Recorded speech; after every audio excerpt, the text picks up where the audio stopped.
வீற்றிருக்கிற சர்வ வல்லமை உள்ள தேவனுக்கு மகிமை உண்டாவதாக. இந்த நாளுக்கான கர்த்தருடைய வார்த்தை ஆதியாகமம் 6ஆம் அதிகாரம் 14வது வசனம். நீ கொப்பேர் மரத்தால் உனக்கு ஒரு பேழையை உண்டாக்கு, அந்த பேழையிலே அறைகளை உண்டு பண்ணி அதை உள்ளும் புறம்புமாக கீழ்பூசு. ஆமேன். ஆண்டவராகிய தேவன் நோவா கிட்ட என்ன சொல்கிறாரு அப்படின்னு நீங்கள் பார்த்தீங்கன்னா, ஒரு பேழையை உண்டாக்க சொல்லி அந்த பேழை எந்த அளவில் இருக்கணும் அப்படிங்கிற மெஷர்மெண்ட்ஸ் எல்லாம் கூட ஆண்டவர் கிளியராக நோவா கிட்ட இந்த இடத்துல அந்த பிளானை கொடுக்கறத நம்மளால் பார்க்க முடியும். ஏன் இந்த நோவா கிட்ட ஆண்டவர் இந்த பிளானை கொடுத்தாரு அப்படின்னு நீங்கள் பார்த்தீங்கன்னா, இந்த பிளானை கொடுக்கறதுக்கு முன்பதாக பூமியை கண்ணோக்கி ஆண்டவர் பார்க்கும்போது பூமி அவருக்கு முன்பதாக மிகவும் சீர்கெட்டதாக இருந்தது. மனிதர்கள் கொடுமையுள்ளவர்களாய் மாறி போயிட்டாங்க. அதனால் ஆண்டவர் என்ன செய்தார்னா, அந்த பூமியை முழுவதுமாக அழித்து விட வேண்டும் என்று தீர்மானம் பண்ணினார். பூமியில் உள்ள ஜனங்களை அழித்து விட வேண்டும், நாசியில் சுவாசமுள்ள யாவரையும் சங்கரிக்கணும் அப்படின்னு சொல்லி தீர்மானம் பண்ணினார். அப்போ பார்த்தீங்கன்னா நோவாவுக்கு மட்டும்தான் கர்த்தருடைய கண்களில் கிருபை கிடைத்தது. ஏன் கிருபை கிடைச்சிச்சு அப்படின்னு நீங்கள் பார்த்தீங்கன்னா, நோவா மட்டும்தான் ஆண்டவரோடு கூட சஞ்சரித்து கொண்டு இருந்தார். அதில் நம்மளுக்கு போடப்படலை நோவாவுக்கும் நோவாவுடைய குடும்பத்துக்கும் கிருபை கிடைச்சிச்சுன்னு போடப்படலை. ஆனால் நோவாவுக்கு மட்டும் கிருபை உண்டானது. அந்த கிருபை நிமித்தமாக தேவன் என்ன செய்ய ஆரம்பித்தார்னு பார்த்தீங்கன்னா, நோவா கூட பேச ஆரம்பித்தார். என்ன பேச ஆரம்பித்தார்னா, அந்த மீட்பின் திட்டத்தை பற்றி.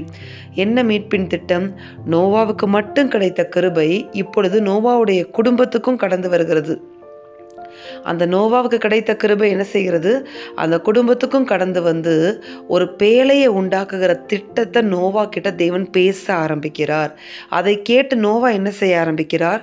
கீழ்ப்படிந்து அந்த பேழையை செய்ய ஆரம்பிக்கிறார். அந்த பேழையை எப்படி ஆண்டவர் சொன்னாரோ அதே போல நோவா என்ன செய்கிறார்? செய்து முடிக்கிறார். செய்து முடித்த உடனே ஆண்டவர் சொல்லுகிறார், நோவாவையும் அவருடைய குடும்பத்தை என்ன செய்கிறார்னா, பேழைக்குள்ள பிரவேசியுங்கள் என்று சொல்லி ஆண்டவர் சொல்லுகிறத நம்மளால் பார்க்க முடியும் அந்த இடத்துல. அப்போ பாருங்களேன், நீங்கள் ஒரே ஒருவர் ஆண்டவரோடு சஞ்சரிக்கிறவங்களா உங்கள் குடும்பத்தில் நீங்கள் இருந்தீங்கன்னா, ஆண்டவரோடு நடக்கிறவங்களா, ஆண்டவருக்கு கீழ்ப்படிந்து நடக்கிறவங்க ஒரே ஒரு நபராக நீங்கள் இருந்தால் போதும். உங்கள் எல்லைகளில் நீங்கள் ஒரு நபர் இருந்தால் போதும். உங்களை கொண்டு கர்த்தர் என்ன செய்வார்னா, உங்கள் குடும்பத்தை மீட்பார். அந்த மீட்பின் திட்டத்தை உங்களோடு கூட பேசுவார். அவங்கள மீட்கிறதுக்கு நீங்கள் என்ன செய்யணும் அப்படிங்கிறத உங்ககிட்ட அந்த பிளானை தேவன் என்ன செய்வார் தெரியுமா? கொடுப்பார்.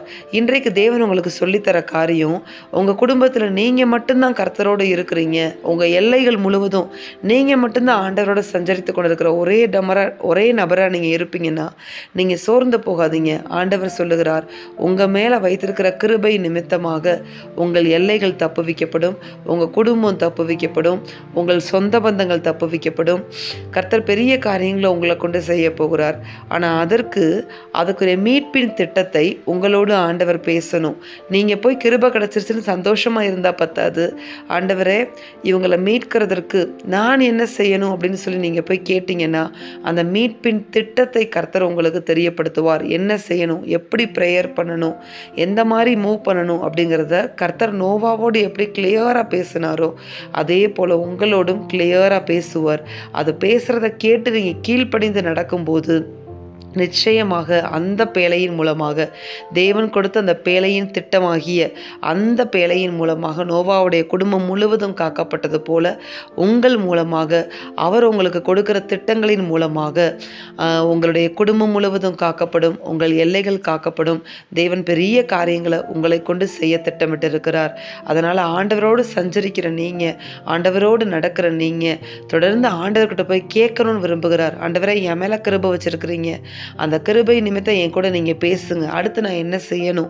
என்னுடைய குடும்பத்தை நான் மீட்க வேண்டுமே, சொந்தங்களை மீட்க வேண்டுமே, என்னுடைய எல்லைகள் பாதுகாக்கப்பட வேண்டுமே, என்னுடைய காரியங்கள் பாதுகாக்கப்பட வேண்டுமே, அதற்கு நான் என்ன செய்ய வேண்டும் என்று சொல்லி கேட்டிங்கன்னா, நோவாவோடு பேசியது போல உங்களோடும் தேவன் பேச ஆயத்தமாக இருக்கிறார். உங்கள் குடும்பத்தை உங்களை கொண்டு தப்புவிக்க, உங்களை கொண்டு மீட்க, உங்கள் எல்லைகளை பாதுகாக்க தேவன் பெரியவராக இருக்கிறார், வல்லமை உள்ளவராக இருக்கிறார். ஆமென். நாம் செபிப்போம். எங்கள் அன்பின் பரலோக பரலோக பிதாவே, நீர் கொடுத்த இந்த வார்த்தைகளுக்காக உமக்கு கோடி ஸ்தோத்திரம் அப்பா. இந்த வார்த்தைகளின்படியே தகப்பனே, நீர் எங்கள் மீது வைத்திருக்கிற உம்முடைய கிருபைக்காக உமக்கு ஸ்தோத்திரம். அந்த கிருபை நிமித்தமாக நீர் எங்களோடு பேச வேண்டுமாய் நாங்கள் செபிக்கிறோம். எங்களுக்கு ஆண்டவரே எங்களை மீட்கிற திட்டத்தை, எங்கள் குடும்பத்தை மீட்கிற திட்டத்தை, ஆண்டவரே எங்கள் எல்லைகளை மீட்கிற திட்டத்தை எங்களோடு தேவன் பகிர்ந்து கொள்ள வேண்டுமாய் நாங்கள் செபிக்கிறோம். அதை நீர் சொல்லும்போது அப்படியே நாங்கள் கீழ்ப்படிந்து அதன்படி செய்யும் போது ஆண்டவரே, நீர் எங்கள் குடும்பங்களை, எங்களை சுற்றி இருக்கிற எல்லைகளை நீர் பாதுகாத்து மீட்டு கொள்ள வேண்டுமாய், அழிவிலிருந்து பாதுகாத்து விட வேண்டுமாய் நாங்கள் செபித்து ஒப்பு கொடுக்கிறோம் அப்பா. நீர் அப்படி எங்களை கொண்டு பெரிய காரியங்களை செய்ய போகிறோம். உடைய கிருபைகளுக்காய் உமக்கு ஸ்தோத்திரம். இயேசுவின் வல்ல நாமத்தில் செபித்து ஜெயம் எடுக்கிறோம் பிதாவே, ஆமேன். இந்த வார்த்தையின்படி இந்த நாளில் தேவன் உங்களை ஆசிர்வதிப்பாராக. ஆமேன்.